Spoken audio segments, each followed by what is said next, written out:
കൃപാസനത്തിൽ Marian ഉടമ്പടിക്ക് risk ഇല്ലാത്തത് എന്താണെന്നറിയാവോ? Risk ഇല്ലാത്തതിന് കാരണം ഇപ്പോഴ് പല വിഷയങ്ങൾ, ഇപ്പോൾ ഞാനൊരു സാക്ഷ്യം കേട്ടുകൊണ്ടിരിക്കുകയായിരുന്നു. അപ്പോൾ ആ സാക്ഷ്യത്തിൽ ഒരു പ്രൊഫസറാണ്, പ്രൊഫസർ ടോയ് തോമസ്. അപ്പം അദ്ദേഹത്തിൻ്റെ വൈഫിനാണ് അസുഖം. അസുഖം ക്യാൻസറാണ്. അതിവിടെ വന്ന് ഉടമ്പടി ചെയ്തു. ആദ്യത്തെ പ്രാവശ്യം അച്ഛനെ കണ്ടു. പിന്നെ കാര്യമായ ഒരു ഭേദം ഈ രോഗത്തിനുണ്ടാകുന്നുണ്ട്. അപ്പോൾ വീണ്ടും അവർ ഇവിടെ അച്ഛനെ കാണാൻ വന്നു. അപ്പോൾ ഓഫീസിൽ നിന്ന് പറഞ്ഞു 90 പ്രാവശ്യം കണ്ടതിന് ശേഷം പിന്നീട് 90 ദിവസം കഴിഞ്ഞിട്ടില്ല,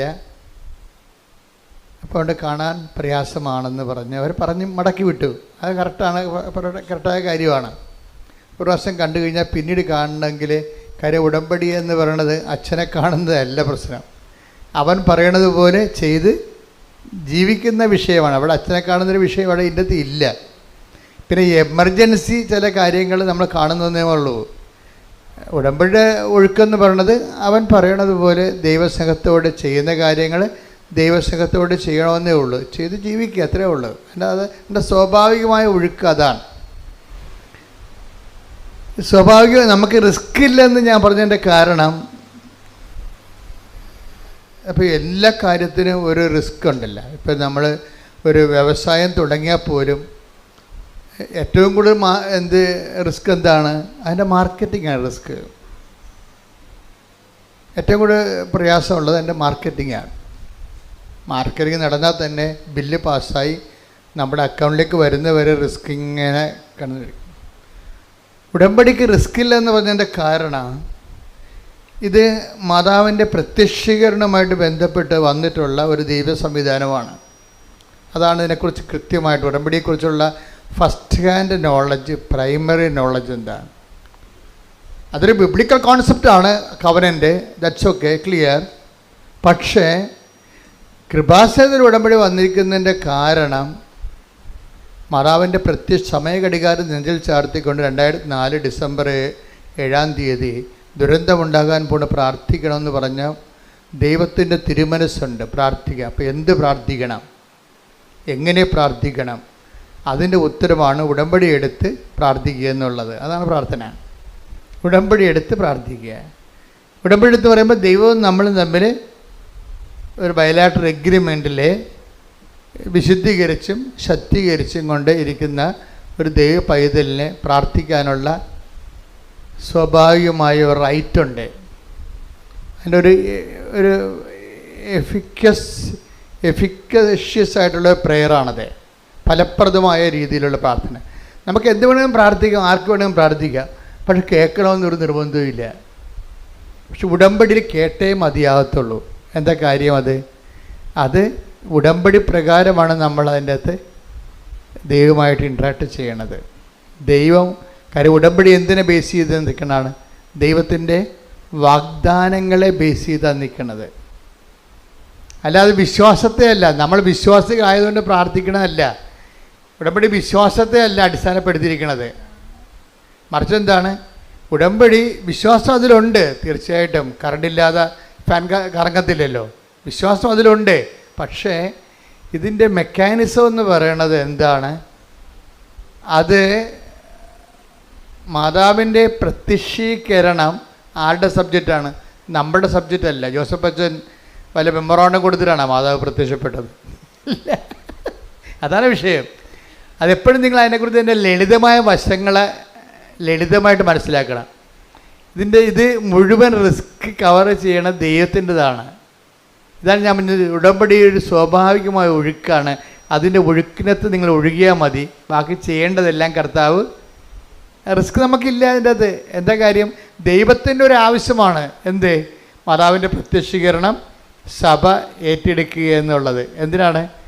സഭ മാതാവിനെ അംഗീകരിക്കുകയും അതുപോലെ തന്നെ മാതാവിൻ്റെ മാതൃക അനുഷ്ഠിക്കുകയും ചെയ്യുന്നത് ഏറ്റവും കൂടുതലുള്ളത് കത്തോലിക്ക സഭയിലാണ്. അത് നിങ്ങൾക്കറിയാം.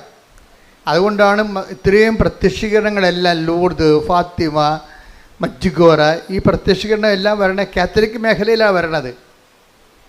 കാര്യം അമ്മ ഒരു വിഷയം സഭയോട് പറഞ്ഞാൽ അമ്മയെ വിശ്വസിക്കുകയും അമ്മയെ മധ്യസ്ഥയായിട്ട്, പ്രധാന മധ്യസ്ഥയായിട്ട്, മധ്യസ്ഥന്മാരൊത്തിരി പേരുണ്ട് നമുക്ക്, വിശുദ്ധന്മാരെല്ലാം മധ്യസ്ഥന്മാരാണ്. ശരിക്കും നമുക്ക് തന്നെ മധ്യസ്ഥം വഹിക്കാം. വിശുദ്ധിയും മെനയുള്ളവരാണെങ്കിൽ നമ്മുടെ പ്രാർത്ഥനയും ദൈവം മധ്യസ്ഥമായിട്ട് കേൾക്കും. പക്ഷേ അമ്മ ഇവിടെ ദൈവത്തിനും മനുഷ്യനും ഇടയിലുള്ള ഏകമധ്യത്തിന് യേശുക്രിസ്തുവാണ്. പക്ഷേ മാനുഷികമായ കാര്യങ്ങൾക്കുള്ള, രക്ഷാകരമായ കാര്യമല്ല, മാനുഷികമായ കാര്യങ്ങളില്ലേ, നമുക്ക് വീടില്ല, ജോലിയില്ല, വിവാഹം ഒക്കണില്ല, മക്കളില്ല, രോഗമാണ്, ഇതൊക്കെ മാനുഷിക കാര്യമല്ലേ. ഏകരക്ഷകൻ എന്ന കൺസെപ്റ്റ് ഈ മനുഷ്യൻ്റെ വീണ്ടെടുപ്പ് നടത്തിയ ദേശമാണ്. അതിന് ഒരു കോംപ്രമൈസും ഇല്ലത്. കർത്താവല്ല, വേറെ ആരും അവിടെ ഇല്ല. ആ സ്പേസിൽ ഏകരക്ഷകനായിട്ട് ക്രിസ്തു മാത്രമേ ഉള്ളൂ. മറിയത്തിൻ്റെ സ്പേസ് എന്ന് പറഞ്ഞാൽ മാനുഷിക ആവശ്യങ്ങളുടെ മേലെ, പ്രത്യേകിച്ച് വേറെ ഒത്തിരിയേറെ മറിയൻ റാങ്കുകളുണ്ടെങ്കിലും സുവിശേഷം തുറക്കപ്പെടുന്നത് അവർക്ക് വീഞ്ഞില്ല എന്ന് അസമയത്ത് പോലും ഈശോൻ്റെ മുമ്പിൽ ആധികാരികമായിട്ട് പറഞ്ഞ് അതിന് സമാധാനം ഉണ്ടാക്കാൻ വേണ്ടി ദൈവം നിശ്ചയിച്ചിരിക്കുന്നതാണ്. അമ്മ കൈയടിച്ച് ശ്രദ്ധിക്കട്ടെ. ഹല്ലേലൂയ. 2 പോയിന്റ്സിലാണ് വ്യക്തത വന്നിരിക്കുന്നത്. ഒന്നെന്താണ്? ഉടമ്പടിക്ക് ഒരു സ്വാഭാവികമായ ഒഴുക്കുണ്ട്, അതിനെ തടയരുത്, ഇല്ലേ? സ്വാഭാവിക ഒഴുക്ക്. രണ്ടാമത്തെ പോയിന്റ് എന്താ പറഞ്ഞത്? ഉടമ്പടി നമുക്ക് റിസ്ക് ഇല്ല, സീറോ റിസ്ക്കാണ്. എന്താ കാര്യം? അത് വൃത്തിയും മേനയുമായിട്ട് നമ്മൾ അവൻ പറയണ പോലെ ചെയ്ത് ജീവിച്ചാൽ അത് അത് അംഗീകരിക്കേണ്ടതും അതിന് ഉത്തരം നൽകേണ്ടതും ആരാണ്? ദൈവത്തിൻ്റെ ഒരു ആവശ്യമാണ് ഇവിടെ. കൃപാസനത്തിൽ ഉടമ്പടി എടുക്കുമ്പോൾ നമ്മുടെ ആവശ്യം മാത്രമല്ല, അമ്മയുടെ പ്രത്യക്ഷീകരണ സഭ ഏറ്റെടുക്കണമെങ്കിൽ എന്ത് ചെയ്യണം? അമ്മയുടെ പ്രത്യക്ഷീകരണം സ്ഥിരീകരിക്കുന്ന അടയാളങ്ങൾ ഉണ്ടാകണം. അടയാളങ്ങൾ ഉണ്ടാകണമെങ്കിൽ എന്ത് ചെയ്യണം?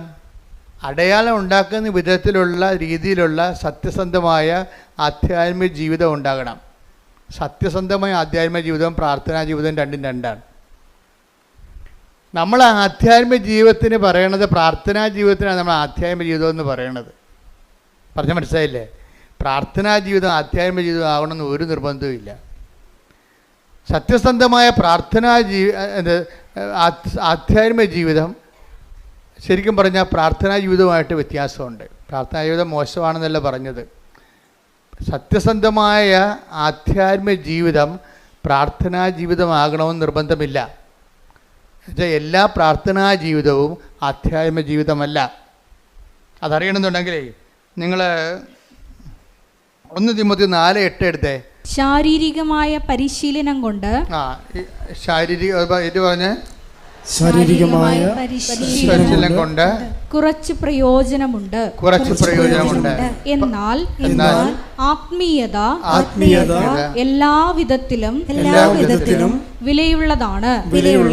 എന്തുകൊണ്ടെന്നാൽ അത് ഈ ജീവിതത്തെയും വരാനിരിക്കുന്ന ജീവിതത്തെയും സംബന്ധിക്കുന്ന വാഗ്ദാനങ്ങൾ ഉൾക്കൊള്ളുന്നു.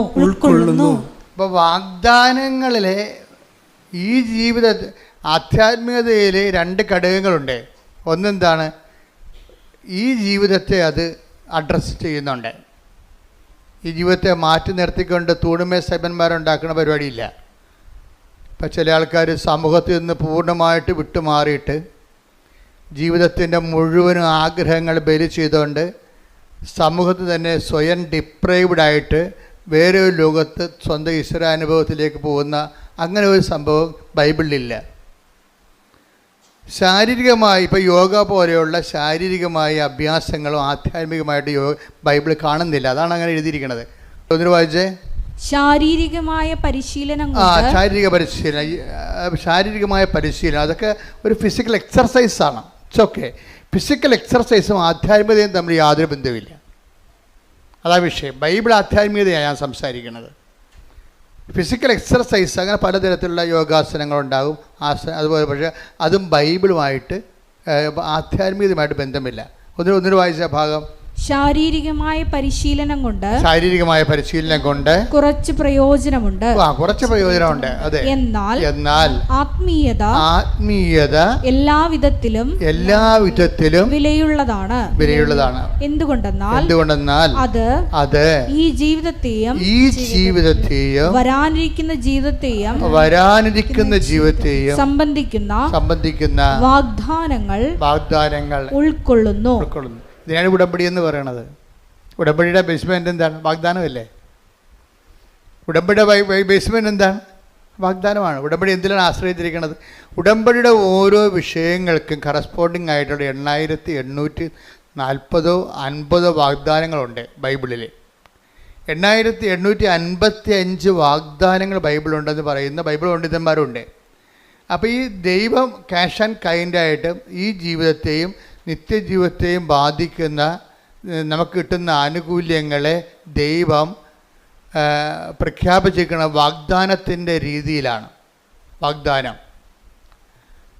അപ്പോൾ ഈ വാക്കിൻ്റെ ഉള്ളിലാണ് ദൈവം ദാനം വെച്ചിരിക്കുന്നത്. അപ്പം നമ്മൾ ഉടമ്പടിയിലൂടെ നമ്മൾ എന്താ ചെയ്യണത്? ഈ വാക്കിൻ്റെ ഉള്ളിലിരിക്കുന്ന ദാനത്തെ പുൾ ഔട്ട് ചെയ്യാൻ പ്രോമിത്തരെ ഞാൻ പുസ്തകത്തിൽ എഴുതിയിട്ടുണ്ട്. എൻ്റെ പ്രൊമിത്തരെ, പ്രോമിസ് മീൻസ് അതിൻ്റെ മൂലം എന്താണ്? ലാറ്റിനാണ്. പ്രോമിസ് എന്നുള്ള ലത്തീൻ ഇംഗ്ലീഷ് വാക്കിൻ്റെ മൂലം, അതിൻ്റെ റൂട്ട് എന്ന് പറഞ്ഞാൽ ലത്തീൻ വാക്ക് പ്രൊമിത്തരെ. പ്രൊമിത്തരയുടെ റൂട്ട് മീനിങ് ആണ് ടു പുൾ ഔട്ട്, വലിച്ച് പുറത്തെടുക്കണമെങ്കിൽ എന്ത് ചെയ്യണം? ബലം ഉണ്ടാകണം. എന്ത് ബലമാണ്? ജിംനാസ്റ്റിക് ബലമല്ല, ആത്മീയ ബലമുണ്ടാകണം. ദൈവത്തിൻ്റെ വാഗ്ദാനങ്ങൾ പ്രാപിക്കാൻ വേണ്ടി നമുക്ക് ശാസ്ത്രീയമായിട്ട് എന്താ ഉണ്ടാകേണ്ടത്? ആത്മീയ ബലമാണ് ഉണ്ടാകേണ്ടത്. ദൈവത്തിൻ്റെ വാഗ്ദാനം പ്രാപിക്കാൻ വേണ്ടി അതുകൊണ്ടാണ് പൗലോസ് പറയണത് ശാരീരിക കൊണ്ട് കുറച്ച് പ്രയോജനമൊക്കെ ഉണ്ടെന്ന്. ഒരു ഡിസിപ്ലിൻ കിട്ടുമായിരിക്കും, പക്ഷേ ലക്ഷ്യം സാധിക്കുക അത് മാർഗമല്ലേ? അതൊക്കെ മാർഗമാണ്. ലക്ഷ്യം എന്താണ്? ലക്ഷ്യം സാധിക്കുന്നത് എന്ത് വേണം? ആധ്യാത്മികത എല്ലാത്തിലും പ്രധാനപ്പെട്ടതാണ്. അതെന്താണ്? അത് ഈ ജീവിതത്തിൻ്റെയും വരാൻ പോകുന്ന ജീവിതത്തിൻ്റെയും വാഗ്ദാനങ്ങളെയാണ് അടിസ്ഥാനപ്പെടുത്തുന്നത്. വാഗ്ദാനം എത്രയാണ്? 8850 വാഗ്ദാനങ്ങൾ അല്ലെങ്കിൽ 55 വാഗ്ദാനങ്ങൾ. അതിലെന്തെല്ലാം ഉണ്ട്? ഈ ജീവിതമുണ്ട്, പിന്നെ വരാനിരിക്കുന്ന ജീവിതമുണ്ട്. ഇപ്പോൾ ഈ വരാനിരിക്കുന്ന ജീവിതത്തെയാണ് ഉടമ്പടി കാർക്കശ്യമായിട്ട് ചിലർ പണ്ട് ഞാൻ പറഞ്ഞിട്ടുണ്ടായി.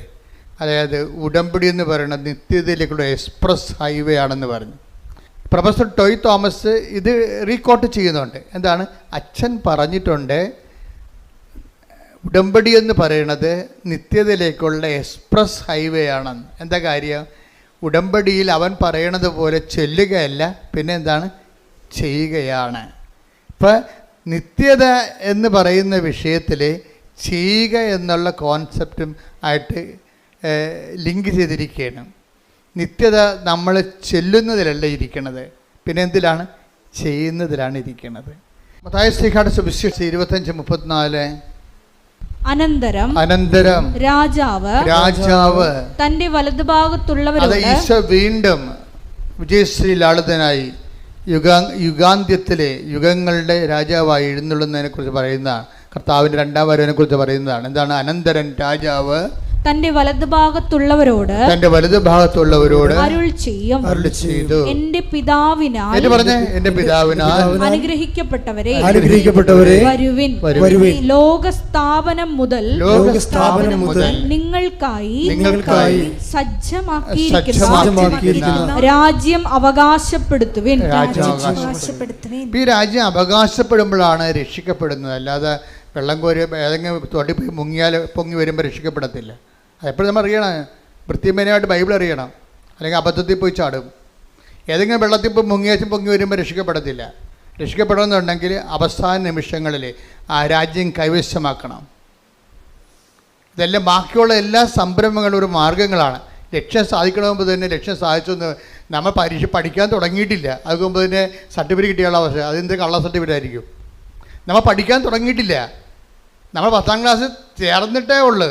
അപ്പം തന്നെ 10ാം ക്ലാസ്സിന് സർട്ടിഫിക്കറ്റ് കിട്ടിക്കണേ രക്ഷിക്കപ്പെട്ടെന്ന് പറയും. അത് കള്ള സർട്ടിഫിക്കറ്റ് അല്ലേ അത്? അപ്പോൾ അത് അനന്തരൻ രാജാവ്, ഇതിനെക്കുറിച്ചൊക്കെ ബുദ്ധി ഉണ്ടാകണം, ഇതൊക്കെ മനസ്സിലാക്കാനുള്ള കഴിവുണ്ടാകണം. എന്താ ഒന്നിനു വായിച്ചേ? അനന്തരൻ രാജാവ് തന്റെ വലതുഭാഗത്തുള്ളവരോട് അരുൾ ചെയ്യും, എന്റെ പിതാവിനാൽ അനുഗ്രഹിക്കപ്പെട്ടവരെ വരുവിൻ. ലോകസ്ഥാപനം മുതൽ നിങ്ങൾക്കായി സജ്ജമാക്കിയിരിക്കുന്ന രാജ്യം അവകാശപ്പെടുത്തുവിൻ. ഈ രാജ്യം അവകാശപ്പെടുത്തും. കർത്താവിന്റെ കൂടെ നിത്യതയോളം ജീവിക്കാനുള്ള വാഴുവിനുള്ള അവകാശം പ്രാപിച്ചു കഴിയുമ്പോഴാണ്, രാജ്യം അവകാശപ്പെടുമ്പോഴാണ് ഒരു ആത്മാവ് രക്ഷിക്കപ്പെടുന്നത്. ശരിക്കും പറഞ്ഞു അതാണ് സഭയുടെ നിലപാട്, സത്യസന്ധമായ നിലപാട്. അച്ഛൻ പറഞ്ഞു വരുന്നതിൻ്റെ കാരണം എന്താ? ഇവിടെ അവസാനം ചോദിക്കണത് നിങ്ങൾ ചെയ്ത കാര്യങ്ങളാണ്, ചൊല്ലിയ കാര്യങ്ങളല്ല. ഉടമ്പടി വിജയിക്കണത് അതാണ്. അവസാനം കർത്താവ് നമ്മളോട് ചോദിക്കണത് എന്താണ്? നമ്മൾ ചെയ്ത കാര്യങ്ങളാണ്. ഞാൻ രോഗിയായിരുന്നു, നിങ്ങൾ എന്നെ സന്ദർശിച്ചു. ഞാൻ നഗ്നനായിരുന്നു, നിങ്ങൾ എന്നെ ഉടുപ്പിച്ചു. എനിക്ക് വിശന്ന്, നിങ്ങളെനിക്ക് ഭക്ഷണം തന്നു. ഇപ്പോൾ ആൾക്കാർ ഏറ്റവും വലിയ ഞങ്ങൾ കാരുണ്യപ്രവൃത്തി പറയുമ്പോൾ ഈ നഗ്നനെ ഉടുപ്പിക്കുന്ന പോലെ തന്നെയാണ് അറിവില്ലാത്തവർക്ക് അറിവ് പകർന്നു കൊടുക്കുന്നത്. ഇപ്പോൾ 2-3 സാക്ഷി ഞാൻ കേട്ടു. ഇന്നലെ ഒരു നോൺ ക്രിസ്ത്യനായിട്ടൊരു മോൾ പറഞ്ഞ്, ഞാൻ ചെയ്യുന്ന ഏറ്റവും നല്ല നന്മ പ്രവൃത്തി എന്ന് പറയുന്നത് എല്ലാവരെയും കൊണ്ട് ഞാൻ എൻ്റെ കൂട്ടുകാരെ കൊണ്ട് ഞാൻ ജർമ്മൻ പഠിപ്പിക്കും. എന്നിട്ട് ഞാൻ അവർക്ക് ട്യൂഷൻ എടുക്കും. ഞാൻ തന്നെ അവർക്ക് ട്യൂഷൻ എടുക്കും. എന്താണ്? അറിവില്ലാത്തവരെ പഠിപ്പിക്കുകയാണ് സംഭവം.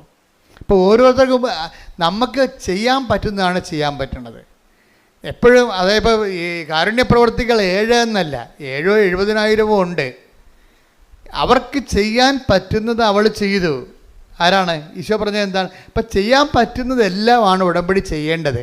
ഇപ്പം യൂദാസ് പറഞ്ഞില്ലേ, വൈ ദിസ് വേസ്റ്റ് എന്ന് ചോദിച്ചില്ലേ? കർത്താവിൻ്റെ പാദാന്തികത്തിൽ ബെഥനിയിലെ മറിയം സുഗന്ധം പൂശിയപ്പോൾ എന്താ പറഞ്ഞത്? Why this waste? എന്തിനാണ് ഈ ഇങ്ങനെ വേസ്റ്റ് ആക്കണ പണം? പാവത്തിന് കൊടുക്കാൻ പാടില്ല എന്ന് ചോദിക്കുമ്പോൾ കർത്താവിൻ്റെ ഉത്തരവ് എന്താണ്? അവൾക്ക് ചെയ്യാൻ. Take the word of God. മർക്കോസ് 14:8. ഇവൾക്ക് സാധിക്കുന്നത് ഇവൾ ചെയ്തു. എന്റെ സംസ്കാരത്തിന് വേണ്ടി അവൾ എന്റെ ശരീരം മുൻകൂട്ടി തൈലം പൂശുകയാണ് ചെയ്തത്. അപ്പൊ ഈശോ അഡ്മിറ്റ് ചെയ്തിരിക്കുന്നത് 7 കാരുണ്യ പ്രവൃത്തികളല്ല. എന്താണ്? ഓരോരുത്തർക്കും ഇവിടെ 700 കോടി മനുഷ്യരുണ്ടെങ്കിൽ 700 കോടി മനുഷ്യർക്കുള്ള 700 കോടി സാധ്യതകളുണ്ട്. നിങ്ങൾക്ക് ചെയ്യാം. ഇപ്പോൾ ആ മാളെന്ത് ചെയ്യുന്നതിനെ പറഞ്ഞ അശ്വതി എന്താ പറഞ്ഞത്? എനിക്ക് ജർമ്മൻ പഠിപ്പിക്കുന്നതാണ് എൻ്റെ ഒരു സാധ്യത. അതുകൊണ്ട് ഞാൻ എൻ്റെ കൂട്ടുകാരെ വിളിച്ചിരുത്തിയിട്ട് അവർക്ക് ജർമ്മൻ B1 പഠിപ്പിച്ചു കൊടുക്കും. നമ്മൾ B2 പാസ്സായതാണ്. അപ്പോൾ അതുകൊണ്ട് B1 പഠിപ്പിച്ചു കൊടുക്കും. ഉടമ്പടിയിൽ എന്തുമാത്രം നന്മ പ്രവർത്തികളാണ് നടക്കുന്നത്. കഴിഞ്ഞ ദിവസങ്ങളിലേ ജുബിൻ എന്നും പറഞ്ഞൊരു സാക്ഷിയുണ്ട്. എൻജിനീയറിംഗ് സ്റ്റുഡൻ്റാണ്. 4 സപ്ലി ഉണ്ടായിരുന്നു കക്ഷിക്ക് ഉടമ്പടി എടുക്കുമ്പോൾ. അപ്പോൾ ഉടമ്പടി എടുത്തു കഴിഞ്ഞപ്പോൾ പുള്ളി അത് 7 സപ്ലി ആയിട്ട് കൂടി. അപ്പോൾ ജുബിൻ പറഞ്ഞേ അത് ഞാൻ മൈൻഡ് ചെയ്യില്ല. എന്താണ്? ഇപ്പം മാതാവിൻ്റെ കൂടെ ഉണ്ടല്ലോ. അപ്പോൾ ഉടമ്പടി എടുക്കുമ്പോൾ ഒരാളിനുണ്ടാണ് ചിലപ്പോൾ ഫസ്റ്റിൽ വണ്ടി ഒന്ന് അല്പം പുറകോട്ട് പോകും. മനസ്സിലായില്ലേ? എപ്പോഴും ശ്രദ്ധിച്ചേക്കണം. പക്ഷേ അത് നല്ല ജ്ഞാനമുള്ളത് കാരണം ഇവന് നല്ലൊരു ജ്ഞാനമുണ്ട്. അവൻ്റെ പഠിപ്പിനത്തെ ജ്ഞാനമുണ്ട്. അതുകൊണ്ട് എനിക്ക് കുഴപ്പമില്ല. അമ്മ ഉണ്ടല്ലോ കൂടെ. ഇപ്പം സപ്ലി കൂടിയേ 3 സപ്ലി കൂടി. പരീക്ഷയുടെ അരിയർ വന്ന് കൊടിശിക വന്ന് തോറ്റു. 7 നേരത്തെ 4 തോറ്റുള്ളൂ. ഇപ്പോൾ 7 തോറ്റു. പക്ഷെ അതുകൊണ്ട് അവന് പ്രശ്നമില്ല. പല ആൾക്കാർക്കും പ്രശ്നം ഇതാണ്, അയ്യോ ഞാൻ ഉടമ്പടി എടുത്തല്ലോ എന്നിട്ട് ഇപ്പോൾ മുമ്പത്തൊക്കെ കടമായല്ല, മുമ്പത്തൊക്കെ പ്രശ്നമായല്ല എന്നല്ല. അങ്ങനെയല്ല. ഉടമ്പടി എടുത്തപ്പോൾ എന്താ ഉള്ളത്? അവൻ പറഞ്ഞ കറക്റ്റാണ് കാര്യം. ഇവിടെ ഇപ്പോൾ അമ്മ എൻ്റെ കൂടെ ഉണ്ടല്ലോ ഒന്ന്. അപ്പം ദൈവം എപ്പോഴും ശ്രദ്ധിക്കേണ്ടത് ഉടമ്പടിയുടെ ബേസിക്കായിട്ടുള്ള സംഭവം എന്താണ്? പ്രസൻസ് തന്നെയാണ്. ഒരു സംശയമില്ല. ഉടമ്പടിയുടെ ബേസിക്ക് ഇത് നമ്മൾ ഒറ്റയില്ല. കാര്യം മനുഷ്യൻ്റെ വിഷയം ആദ്യകാലം പോലെ അങ്ങനെയല്ലേ? ആദ്യകാലം പോലെ ഇപ്പം പുരുഷനെ സൃഷ്ടിച്ചപ്പോൾ ദൈവം എന്താ പറയണത്? മനുഷ്യന് ഏകനായിരിക്കണത് അതൊരു നല്ല കാര്യമല്ലേ? കാര്യം ചിലപ്പോൾ അവന് നിരാശ കൊണ്ട് തന്നെ ചിലപ്പോൾ ആത്മഹത്യ ചെയ്തെന്ന് വരും. കാര്യം മനുഷ്യൻ്റെ ഒരു വിഷയം മനുഷ്യൻ്റെ ഒരു ക്രീച്ചർ ലെവലിൽ അങ്ങനെ ഏകസ്ഥമായിട്ട് അങ്ങനെ തുടരാൻ പാടാണ്. അതിനെന്ത് ചെയ്യും? അതിന് മനുഷ്യൻ 2 കാര്യം ചെയ്യും. ചില ആൾക്കാർ ചേർന്ന ഇണയെ മനുഷ്യമായിട്ട് തന്നെ കണ്ടെത്തും. ഭൂരിപക്ഷം പേര് അങ്ങനെ ചെയ്യും. ഞങ്ങളെപ്പോഴുള്ളവർ ദൈവസേവ ശുശ്രൂഷയായിട്ട് ദൈവ സാന്നിധ്യം കണ്ടെത്തും. പക്ഷെ നിങ്ങൾക്കറിയാം, ഞങ്ങൾ ജയിക്കണ പാടിൽ നിങ്ങൾ ചിലപ്പോൾ തോറ്റുപോകണമെന്നല്ല ഞാൻ പറയണത്. അതായത് നിങ്ങളെ ഒരു ഇണയെ തിരഞ്ഞെടുത്തെന്ന് വിചാരിച്ചോ, ഈ ഇണയെ തിരഞ്ഞെടുത്തെന്ന് വിചാരിച്ചാലും ശരി, ഇണ ഉണ്ടെങ്കിലും ചില സമയത്ത് ഇണയില്ലാത്ത പോലെ നമുക്ക് ഫീൽ ചെയ്യും. ദൈവികതയിൽ അതില്ല.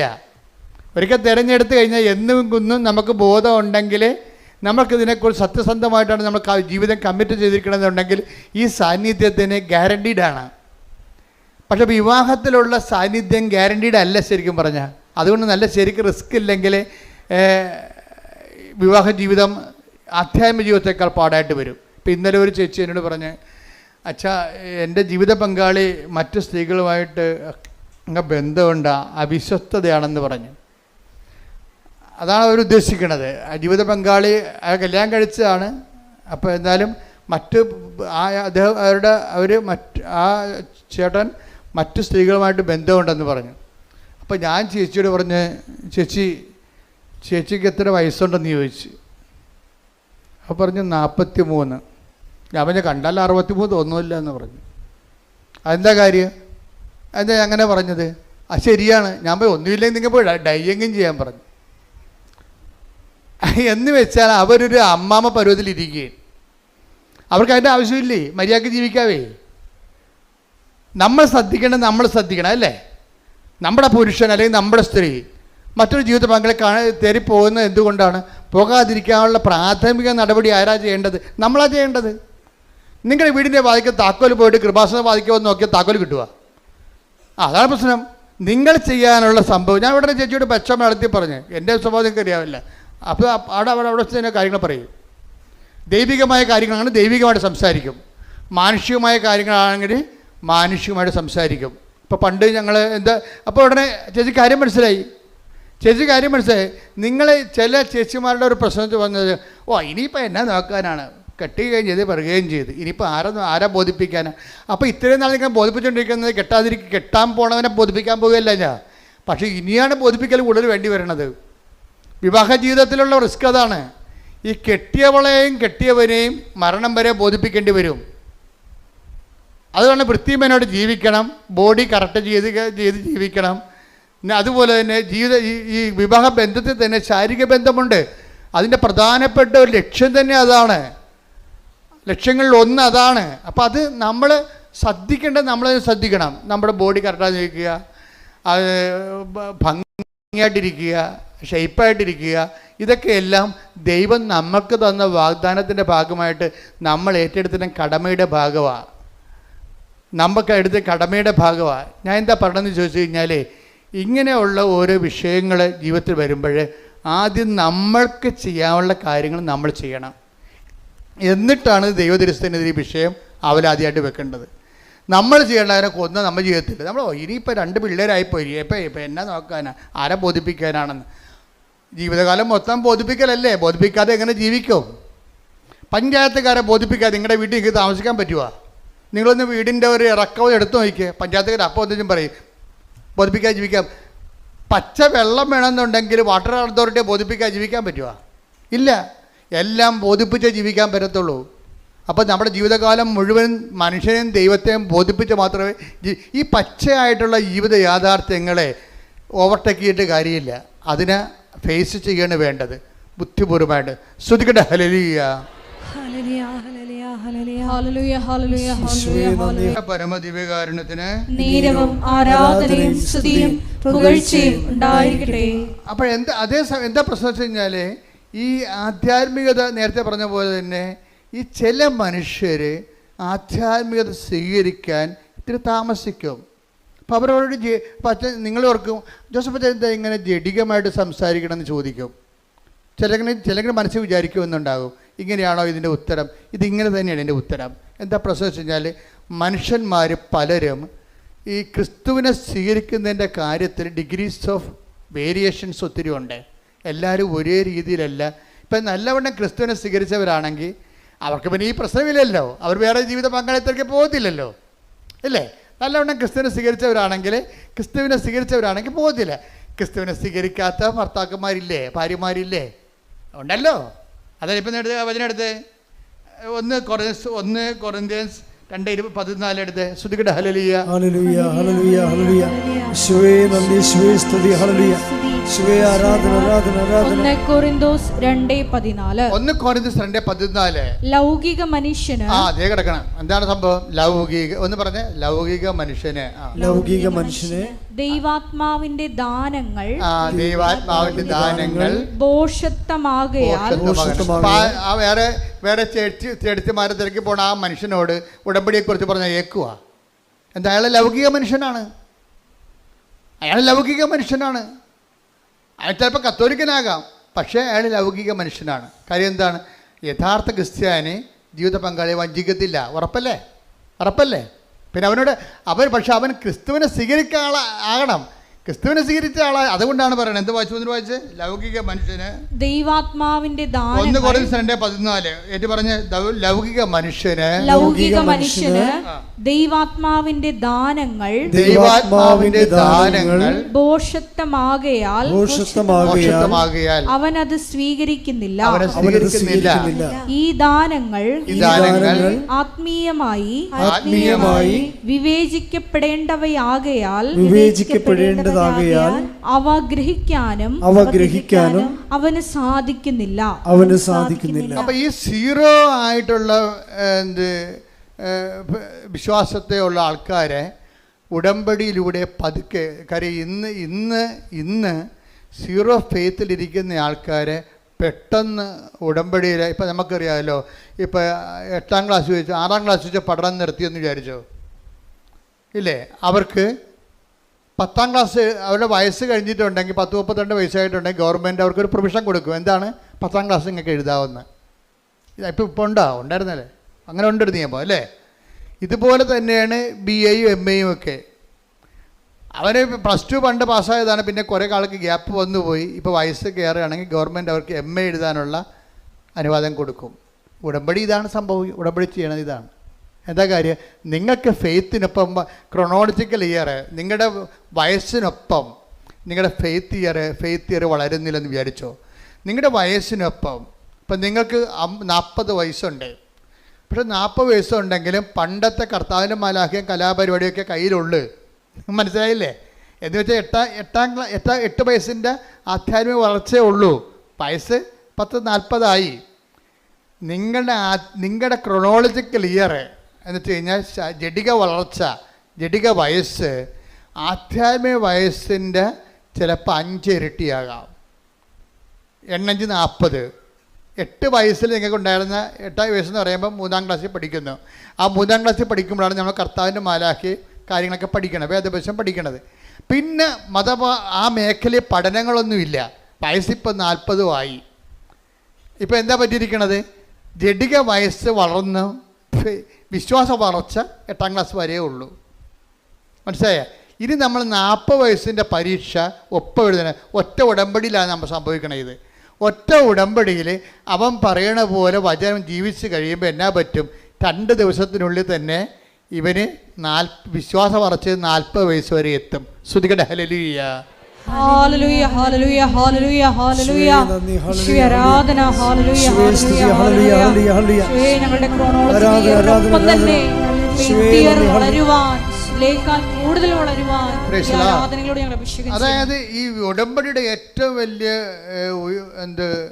ശക്തി എന്ന് പറയുന്നത്, ഇത് എത്ര ആധ്യാത്മികമായിട്ട് തോറ്റ് തുന്നമ്പാടി കിടക്കുന്നവനെയും അത് വൃത്തിമെനയായിട്ട് ഉടമ്പടിയിലേക്ക് അവന് അത് പ്രയോഗത്തിൽ കൊണ്ടുവരുമ്പോൾ പെട്ടെന്ന് ഇവൻ്റെ ഫെയ്ത്ത് ഇയർ അവൻ്റെ വയസ്സിനേക്കാൾ കൂടുതലാകും. നമുക്കറിയാമല്ലോ, എപ്പോഴും ഇപ്പം നമ്മളൊരു ലെൻസ് ഒരു തീപ്പെട്ടിക്കൊള്ളി എടുത്ത് വെച്ചു. അപ്പോൾ നമ്മൾ എന്നിട്ട് ലെൻസ് എടുത്തിട്ട് സൂര്യന് നേരെ പിടിച്ചു. അപ്പോൾ ലെൻസ് പിടിക്കുമ്പോൾ തന്നെ തീപ്പെട്ടിക്കൊള്ളി കത്തത്തില്ല അല്ലേ? ആ ലെൻസിൻ്റെ സൂര്യപ്രകാശം ഫോക്കസ് ചെയ്തിട്ട് ആ മരുന്നിലേക്ക് ഒരു കുറച്ച് നേരം അങ്ങനെ ഫോക്കസ് ചെയ്യുമ്പോൾ തീപ്പെട്ടിക്കൊള്ളിയുടെ മരുന്ന് വശം പുകഞ്ഞ് കത്തും. അതുപോലെ ഉടമ്പടി കൃത്യതയിലേക്ക് അവൻ പറയണ പോലെ ചെയ്യുമ്പോൾ ആ ചെയ്യാൻ പറ്റിയ ദൈവസ്നേഹം ഉണ്ടാകണം, ആ ചെയ്യാൻ പറ്റിയ ദൈവവിശ്വാസം ഉണ്ടാകണം, ആ ചെയ്യാൻ പറ്റിയ ദൈവപ്രത്യാശ ഉണ്ടാകണം.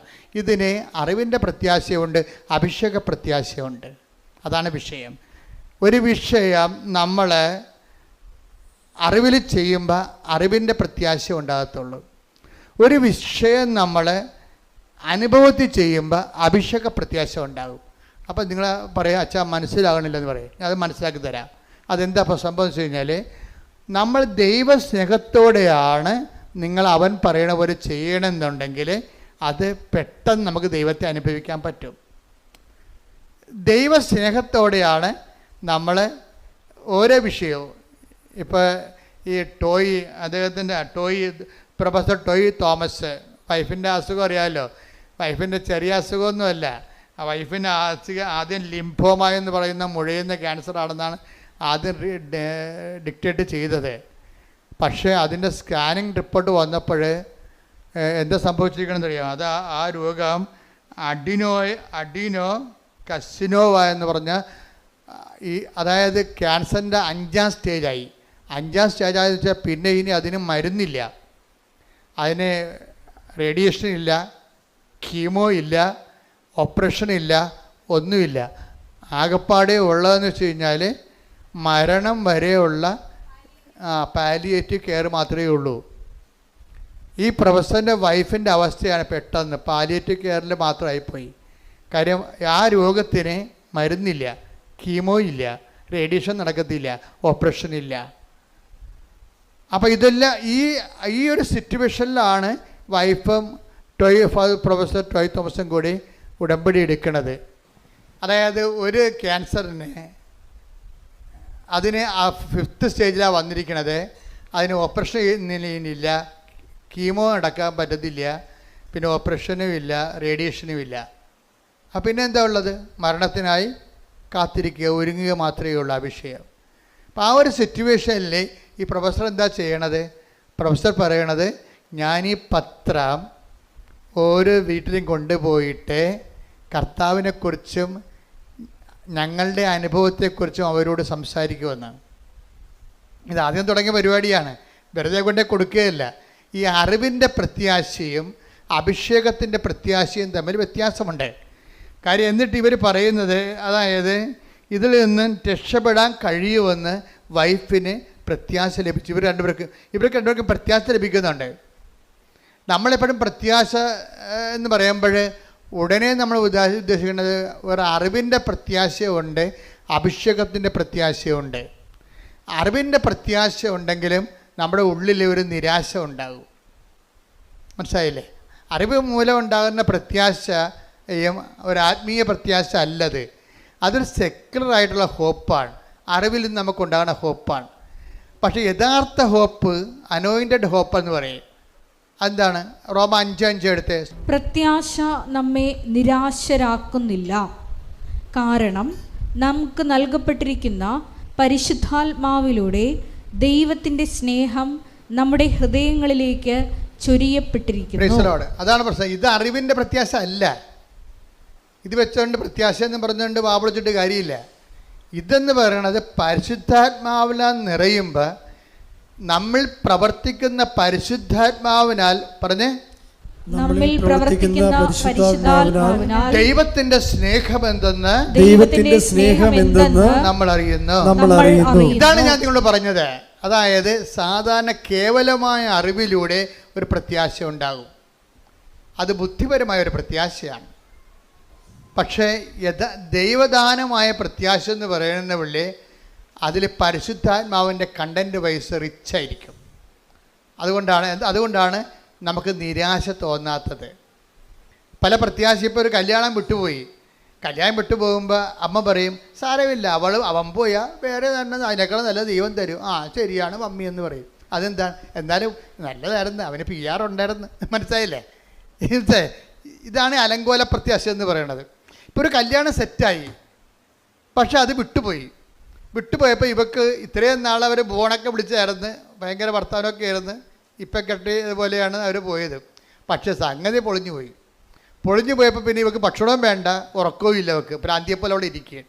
അപ്പം മമ്മി വന്ന് അവളോട് പറയാണ്, എടി ഇതിപ്പോൾ അവൻ പോട്ടെ, അവന് വേറെ വല്ല കേസൊക്കെ ഉണ്ടാകും, ദൈവം അത് നമ്മുടെ കണ്ണിൽ കൊള്ളാനുള്ള പുരുകത്തിലാക്കി തന്നതാണെന്നൊക്കെ പറഞ്ഞ് മമ്മിയുടെ കാറ്റഗറീസ് അടിച്ച് അവളെ ഏൽപ്പിച്ചു. ഇതിനേക്കാൾ നല്ലത് നമുക്ക് വരും, അതല്ലേ ദൈവം ഇത് മാറ്റിയതെന്നൊക്കെ. ഇതൊക്കെ മാനുഷികമായിട്ട് പറഞ്ഞ് പറ്റിക്കാവുന്നല്ല, വലിയ കഥയൊന്നും ഇല്ല. അത് തൽക്കാലത്തേക്കുള്ള സുഖം കൊടുക്കുന്നേ ഉള്ളൂ. ഇതിന് അറിവിൻ്റെ പ്രത്യാശ എന്ന് പറയും. അപ്പോൾ ഇവൾ പറയും, ആ ശരി മമ്മി, ഇനി ഞാൻ വിഷമിക്കത്തില്ല, ഞാൻ ഭക്ഷണം കഴിച്ചോളാം എന്ന് പറഞ്ഞാലും അവൾ ഭക്ഷണം കഴിക്കും. പക്ഷേ എന്ത് പറ്റും? അവൾ ഭക്ഷണം കഴിക്കും, പക്ഷേ എന്ത് പറ്റും? നിരാശ അവളുടെ ഉള്ളിൽ. ഇപ്പോൾ നല്ലതായിരുന്നത്, അതിന് നല്ല അതിന് PR കിട്ടുമായിരുന്നു, ഇനി വലിയ കുഴപ്പമൊന്നുമില്ല, ഇനി ഏത് കാലമാടനാണോ വരാൻ പോണത് എന്നൊക്കെ ഓർത്തിട്ട് അവൾക്ക് ഭയങ്കര സംഘർഷം ഉണ്ടാകും. ഇത് ഇങ്ങനെ ഈ ഒരു വിഷയത്തിനാണ് നമ്മളെ നിരാശ ഉണ്ടാകും, പ്രത്യാശ ഉണ്ടാകും, പക്ഷെ അതേസമയം തന്നെ നിരാശ തോന്നിക്കുകയും ചെയ്യും. ഇവിടെ പരിശുദ്ധാത്മാവിന് പ്രത്യേകിച്ച് റോളൊന്നുമില്ല. അപ്പുറത്തെ കാര്യം എന്താണെന്ന്, ഇപ്പം ഇവർ ഈ മമ്മി പറഞ്ഞിട്ടുണ്ടായിരിക്കുന്ന പ്രത്യാശ മാനുഷികമായ അറിവിൻ്റെ പ്രത്യാശയാണ്. പക്ഷെ നമുക്ക് വേണ്ടത് എന്താണ്? അഭിഷേകത്തിൻ്റെ പ്രത്യാശയാണ്. അഭിഷേകത്തിൻ്റെ പ്രത്യാശ എങ്ങനെയാണ് വരണത്? ദൈവസ്നേഹത്തിൽ നിന്നാണ് ഉണ്ടാകണത്. നിങ്ങൾ പത്രം കൊടുത്തു എന്നും പറഞ്ഞുകൊണ്ട് നിങ്ങൾക്ക് ദൈവാനുഗ്രഹം കിട്ടണമെന്ന് നിർബന്ധമില്ല. കൊടുക്കണം എന്താണ്? ദൈവസ്നേഹത്തോടെ കൊടുക്കണം. പറഞ്ഞ മനസ്സിലായില്ലേ? കാര്യം ഇതിൻ്റെ എല്ലാം എപ്പോഴും നമ്മൾ ശ്രദ്ധിക്കേണ്ടത്, ഉടമ്പടിയുടെ ഓരോ കാര്യവും ശ്രദ്ധിക്കേണ്ടത് നിങ്ങൾ ചെയ്യുന്ന, ഇപ്പോൾ രോഗികളെ നിങ്ങളെ പോയി കാണുന്നു അല്ലേ, രോഗികളെ പോയി കാണുന്നു, അതുപോലെ തന്നെ നിങ്ങൾ വസ്ത്രമില്ലാത്തവർക്ക് വസ്ത്രം കൊടുക്കുന്നു, അതുപോലെ തന്നെ നിങ്ങൾ പൈസ ഇല്ലാത്തവർക്ക് പൈസ കൊടുക്കുന്നു. ഇതൊക്കെ നിങ്ങൾക്ക് സാങ്കേതികമായിട്ടൊക്കെ ചെയ്യാൻ പറ്റും, ആരും ചെയ്യണതാണിത്. പക്ഷേ അതല്ല പ്രശ്നം. ഉടമ്പടിയിൽ അത് ചെയ്യുമ്പോൾ അത് ദൈവികമാകണമെന്നുണ്ടെങ്കിൽ ദൈവസ്നേഹത്തിലൂടെ ചെയ്യാൻ പറ്റത്തുള്ളൂ. ഈ ദൈവസ്നേഹത്തോടെ ചെയ്യുമ്പോഴാണ് ദൈവികമായ, ഇപ്പം നമ്മൾ ഫെയ്ത്ത് ഹോപ്പ് ആൻഡ് ചാരിറ്റിക്ക് ദൈവിക പുണ്യങ്ങളെന്നാണ് പറയണത്. അപ്പോൾ അതിനെ ദൈവിക പുണ്യമെന്ന് പറയാൻ കാര്യം എന്താണ്? ഈ സംഭവം തന്നെ ഓപ്പൺ മാർക്കറ്റിൽ കിട്ടും പുണ്യങ്ങൾ. നമ്മളതിനെ പുണ്യങ്ങളെന്നല്ലേ വിളിക്കുന്നത്. പ്രത്യാശയൊക്കെ മനുഷ്യന്മാർക്കുണ്ടല്ലോ, അത് കെട്ടിയെടുത്ത് ക്രിസ്ത്യാനി ആയിട്ടില്ലെങ്കിലും പ്രത്യാശ ആൾക്കാർക്കുണ്ടല്ലേ, മാനുഷികമായ പ്രത്യാശ ഉണ്ട്. എന്തുകൊണ്ടാണ് ഇതിനെ ദൈവിക പുണ്യങ്ങളെന്ന് വിളിക്കാൻ കാര്യം എന്താണ്? ദൈവദത്തമായ പുണ്യങ്ങളാണ്. അതായത് പരിശുദ്ധാത്മാവിന് ദാനമായിട്ട് ലഭിക്കുന്നത് കൊണ്ടാണ്. അതുകൊണ്ടാണ് പൗലോസ് 5:5 പറയണത്, പ്രത്യാശ നമ്മളെ നിരാശരാക്കുന്നില്ല. പറഞ്ഞേ, പ്രത്യാശ നമ്മെ നിരാശരാക്കുന്നില്ല. നമ്മൾ ചിന്തിയിരിക്കുന്ന പരിശുദ്ധാത്മാവിനാൽ, നമ്മിൽ ചിന്തിയിരിക്കുന്ന പരിശുദ്ധാത്മാവിനാൽ ദൈവത്തിന്റെ സ്നേഹം എന്തെന്ന് നമ്മൾ അറിയുന്നു. അപ്പൊ പ്രത്യാശ നമ്മൾ അനുഭവിക്കുമ്പോഴും അടിസ്ഥാനപരമായിട്ട് നമ്മൾ അനുഭവിക്കുന്നത് എന്താണ്? ദൈവത്തിൻ്റെ സ്നേഹമാണ്. ഈ പ്രൊഫസർ ടോയ് തോമസിൻ്റെ വൈഫ്, അവർക്ക് അവർ പാലിയേറ്റീവ് കീമോയാണ് എടുത്തത്. വെച്ച് കഴിഞ്ഞാൽ അത് നല്ല മോർഫിനൊക്കെ അടിച്ചുള്ള ഒരു കീമോയാണ് ആ സംഭവം. അപ്പം അത് ഒരു മരവിപ്പ് തോന്നുന്നു, അത്രേ ഉള്ളൂ. രോഗം സുഖമാക്കുകയില്ല. രോഗത്തിൻ്റെ മരുന്നൊന്നും ഇല്ല, ആ രോഗത്തിന് മരുന്നില്ല, ഓപ്പറേഷൻ ഇല്ലെന്ന് പറഞ്ഞില്ല, റേഡിയേഷൻ ഇല്ല, കീമോയും ഇല്ല. പക്ഷേ ഇത് കഴിയുമ്പോൾ ഇവർക്ക് നല്ല പ്രത്യാശ കിട്ടും.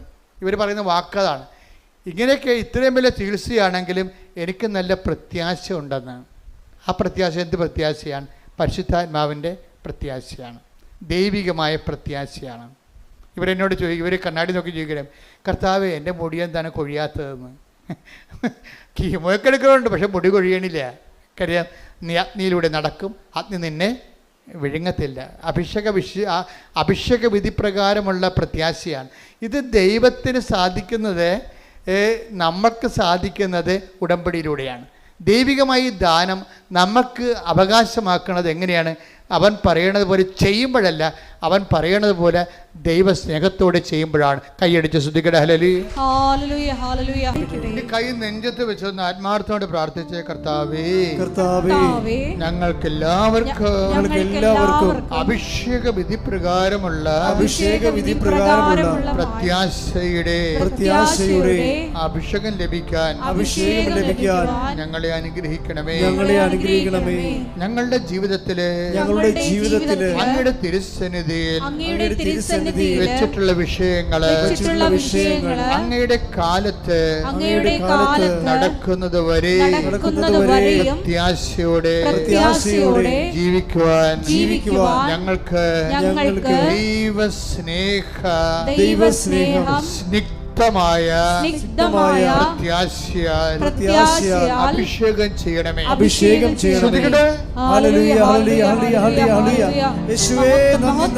എപ്പോഴും നമ്മൾ ശ്രദ്ധിക്കേണ്ട കാര്യം, ഉടമ്പടിയെ ഇങ്ങനെ ഒക്കുമെങ്കിലും ഒക്കട്ടെ, നമുക്ക് ചെയ്തു നോക്കാം. നിങ്ങൾ അങ്ങനെ ഒരു അംബിഗസ് ഹൈപ്പോത്തറ്റിക്കലായിട്ട് ഒരു സാങ്കല്പികമായിട്ട് ചെയ്യുമ്പോഴാണ് നിങ്ങൾ ശരിക്കും ഉടമ്പടി എടുത്ത് പണി മേടിക്കുന്നത്. കാര്യം എന്താണ്? നിങ്ങൾ ദൈവത്തെ പരീക്ഷിക്കുകയാണ്. ചില ആൾക്കാരെന്ത് ചെയ്യും? അവർ ഉടമ്പടിയെക്കുറിച്ച് നല്ലവണ്ണം പഠിക്കും. ആദ്യം സാക്ഷ്യങ്ങളെല്ലാം കേട്ട് മനസ്സിൽ ഉറപ്പാക്കും. എന്നിട്ടെന്താ? ഒറ്റ ചെയ്താണ്. ഉടമ്പടിക്ക് മുമ്പ് തന്നെ അവരിവിടെ വരുന്ന മുമ്പ് തന്നെ അവർ പോയി കുമ്പസാരിക്കും. അവർ ഇന്നലെ കേട്ട സാക്ഷ്യം എന്താണ്? ഞാൻ ഉടമ്പടിക്ക് മുമ്പ് തന്നെ 1 മാസമേ ഉടമ്പടിക്ക് എന്നെ ഒരുക്കിയെന്ന്. അതാണ് സംഭവം. ഞാൻ ഉടമ്പടി ചെയ്യുന്നതിന് 1 മാസം മുമ്പ് തന്നെ ഞാൻ ഉടമ്പടിയിലാണെന്ന രീതിയിൽ ജീവിക്കാൻ തുടങ്ങിയെന്ന് പറഞ്ഞിരിക്കുക. എന്താണ്? സത്യസന്ധമായിട്ട് ഇൻവെസ്റ്റ് ചെയ്തിരിക്കുകയാണ്. അപ്പം അങ്ങനെ വരണ കാരണം എന്ന് വെച്ച് കഴിഞ്ഞാൽ അവർക്ക് ലാഗിങ് വരത്തില്ല. പക്ഷേ ലാഗിങ് വന്നില്ലേലും ഇങ്ങനെയുള്ള ആൾക്കാരെ സംബന്ധിച്ചിടത്തോളം ആന്തരിക അഭിഷേകമുള്ള കാരണം അവർക്ക് ടൈം പ്രശ്നമല്ലാതെ വരും. ഒരു കംപ്ലൈൻറ്റും ചെയ്യത്തില്ല. എന്താ കാര്യം? അതിന് ടൈം ആകുമ്പോൾ കർത്താവ് കൃത്യമായിട്ടത് ചെയ്യും. ഇപ്പം എന്താ വിഷയം എന്ന് പറയണത്? ഇപ്പോൾ നിങ്ങൾക്കറിയാമല്ലോ, ഈ പറഞ്ഞ പ്രൊഫസർ ടോയ് തോമസിൻ്റെ വിഷയം തന്നെ എടുക്കുക. ആ ചേട്ടായി എന്താ ചെയ്യണത്? അവർ കോളേജ് പ്രൊഫസറാണ്, പക്ഷേ ഇവരും അതുപോലെ തന്നെ ടീച്ചറാണ്. പക്ഷെ അവരെന്ത് ചെയ്യും? അവർ ഈ സിറ്റുവേഷനിലും മറ്റുള്ളവർക്ക് ഈ പത്രങ്ങൾ കൊണ്ടുപോയി എല്ലായിടത്തും പറഞ്ഞിട്ട് അവരുടെ അനുഭവം എന്ന് പറഞ്ഞാൽ എന്താണെന്നറിയാവോ? അവരുടെ രോഗത്തിന് എന്താ സംഭവിച്ചിരിക്കുന്നത്? റേഡിയേഷൻ പറ്റത്തില്ല, ഓപ്പറേഷൻ പറ്റത്തില്ല, കീമോ പറ്റത്തില്ല. പക്ഷേ എന്ത്? പാലിയേറ്റീവ് കീമോ, മരിക്കാനുള്ള കീമോ കൊടുത്തിരിക്കുക. ആ സംഭവം പക്ഷേ ഒരു കീമോ കഴിഞ്ഞ് 2 കീമോ 3ാമത്തെ കീമോ ടെസ്റ്റ് ചെയ്ത് നോക്കിയപ്പോൾ ഉണ്ട് 99% ഇവർ സുഖപ്പെട്ടിരിക്കണം. അപ്പോൾ ഇവരുടെ അനുഭവങ്ങൾ പറഞ്ഞാണ് ഇവർ ആൾക്കാർക്ക് പത്രങ്ങൾ കൊടുക്കേണ്ടത്. എന്നുവെച്ചാൽ അത് കൊടുത്ത് ഒപ്പിച്ച് തീർക്കുന്ന ഒരു കാര്യമല്ല, മറിച്ച് എന്താണ്? അത് തന്നെ ഒരു ജോലിയാണ്, പ്രേക്ഷിത പ്രവർത്തനമാണ് ഉടമ്പടി. കാര്യം കാര്യം ഇത് ആദ്യമേ തന്നെ ഞാൻ തുടങ്ങിയപ്പോൾ തന്നെ പിശാച് പല്ലും നഖവും കൊണ്ട് പത്രത്തെ എതിർത്തായിരുന്നു. ഇപ്പം ഞാൻ 3-4 പേര് ഇതിൻ്റെ ഒരു കീബോർഡിൽ നിൽക്കുന്ന ആൾക്കാരുണ്ട്. ഞങ്ങൾക്ക് ഇതിനെക്കുറിച്ച് വ്യക്തമായ ഐഡിയ ഉണ്ട്. അപ്പോൾ എന്തെല്ലാം ലോകം മുഴുവനും തലകുത്തി മറിഞ്ഞാലും ഞങ്ങളുടെ തലകുത്തി മറിയത്തില്ല. എന്താ കാര്യം? ഇപ്പം ഞാൻ തന്നെ നിങ്ങളുടെ വിഷയത്തിൽ ഞാൻ എപ്പോഴും സംസാരിക്കണം. എന്താ കാര്യം? ഈ വിഷയത്തിൻ്റെ ഇപ്പം ഞാൻ ജീവിച്ചിരിക്കുന്നതോളം കാലം ഫസ്റ്റ് ഹാൻഡ് പ്രൈമറി വിറ്റ്നസ് ഞാനാണ്. മാതാവ് പ്രത്യക്ഷപ്പെടേണ്ട കണ്ടത് ഞാൻ മാത്രമേ അമ്മയെ കണ്ടുള്ളൂ, സത്യമായിട്ടും കണ്ടുള്ളൂ. പക്ഷേ ഇന്ന് ലക്ഷക്കണക്കിന് മനുഷ്യർ അമ്മയെ കാണുന്നുണ്ട്, അനുഭവത്തിലൂടെയും നേരെയും.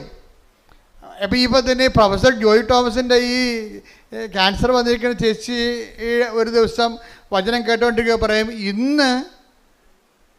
ഇന്ന് കഠോരമായ രോഗത്തിലിരിക്കുന്നവർ മാതാവിൻ്റെ സാന്നിധ്യം മഴവില്ല് പോലെ കാണുമെന്ന് പറഞ്ഞ് അതുപോലെ തന്നെ കണ്ട്. അതെന്താ കാര്യം വെച്ച് കഴിഞ്ഞാൽ ഈ വിശ്വാസത്തിൽ ദൈവത്തെ അന്വേഷിക്കുന്നവർക്ക് ദൈവം സമീപസ്ഥനാണ്. ഹൃദയ പരമാർത്ഥതയോടെ take the word of God. സ്തുതിക്കട്ടെ. ഹല്ലേലൂയ, ഹല്ലേലൂയ, ഹല്ലേലൂയ, ഹല്ലേലൂയ. യേശുവേ നന്ദി. ഹല്ലേലൂയ, ഹല്ലേലൂയ, ഹല്ലേലൂയ. യേശുവേ ആരാധന, ആരാധന, ആരാധന. യേശുവേ നന്ദി. മഹത്വം, മഹത്വം, മഹത്വം, മഹത്വം. ഹല്ലേലൂയ, ഹല്ലേലൂയ, ഹല്ലേലൂയ. 145-ാം സങ്കീർത്തനം 18-ാം തിരുവചനം. സങ്കീർത്തനം 145:18. തന്നെ വിളിച്ചപേക്ഷിക്കുന്നവർക്ക് ഹൃദയ പരമാർത്ഥതയോടെ വിളിച്ചപേക്ഷിക്കുന്നവർക്ക് കർത്താവ് സമീപസ്ഥനാണ്. കളങ്കമില്ലാതെ പരമാർത്ഥത വേണം. അല്ല വെക്കുവോ? അച്ഛൻ പറഞ്ഞ് ശരിയായിരിക്കുവോ? അത് മഴവില്ല് ചുമ്മാ കണ്ടതല്ലേ? ആകാശത്ത് കാണാൻ മഴവില്ലൊക്കെ പിന്നെ അച്ഛൻ പറഞ്ഞതാണ്. അച്ഛൻ പറഞ്ഞില്ലെങ്കിലും മഴവില്ല് അവിടെ ഉണ്ടാകത്തില്ലേ? ഇങ്ങനെയൊക്കെ എന്ത് വേണമെങ്കിൽ നമുക്ക് സംശയിക്കാം. അതുകൊണ്ട് തന്നെയാണ് ഹൃദയ പരമാർത്ഥതയോടെ. കാര്യം എന്താണ്? കർത്താവ് എന്നോട് സംസാരിച്ചതാണെന്ന് അതൊക്കെയറിയാമല്ലോ. ദൈവഹിതപ്രകാരമുള്ള ദർശനങ്ങളുണ്ടാകും. അപ്പോൾ ആ വ്യക്തിക്ക് അത് ഉദ്ദേശിക്കുന്നുണ്ടെങ്കിൽ ആ വ്യക്തിക്ക് അതിൻ്റെ ഇൻ്റർപ്രിട്ടേഷൻ കൊടുത്തിരിക്കും ദൈവം. ഇങ്ങനെയല്ല നമ്മൾ സ്വപ്നത്തിലൂടെ ഓരോ കാര്യങ്ങൾ വിവേചിക്കുന്നത്. ദൈവഹിതപ്രകാരമുള്ള ദൈവം ഉദ്ദേശിച്ചിട്ട് കൊടുക്കുന്ന സ്വപ്നങ്ങളുണ്ട്, ദൈവം ഉദ്ദേശിച്ചിട്ട് കൊടുക്കുന്ന ദർശനങ്ങളുണ്ട്. അതെന്താണ്? അതിൻ്റെ പ്രിൻ്റ് ഔട്ട് ഉൾപ്പെടെയാണ് അതിൻ്റെ ആ വ്യക്തിയെ അഡ്രസ്സ് ചെയ്യണത് വിത്ത് അഡ്രസ്സാണ് കൊടുക്കണത്. കാര്യം എന്താണ്? ഇത് എന്നെക്കുറിച്ച് പറഞ്ഞതാണെന്ന് ആന്തരികമായ ബോധ്യം എനിക്ക് കിട്ടും. Praise the Lord. ദൈവഹിതപ്രകാരമുള്ള ദർശനങ്ങൾക്കോ സ്വപ്നങ്ങൾക്കോ ദൈവം നിങ്ങൾക്ക് തന്നെ ബോധ്യപ്പെടുത്തി തരും. എന്താണ് ഇത്? നിങ്ങളെ തന്നെ ഉദ്ദേശിച്ച് ചെയ്തിട്ടുള്ളതാണെന്ന് പറയും. അത് പറയുന്ന സമയത്ത് ചിലർക്ക് കുളിരോടുന്ന പോലുള്ള ശാരീരികമായ ഫിസിക്കൽ ഫിനോമിന ഉണ്ടാകും. ദൈവാനുഭവത്തിന് ഒത്തിരിയേറെ രസകരമായ അനുഭവങ്ങളുണ്ട്.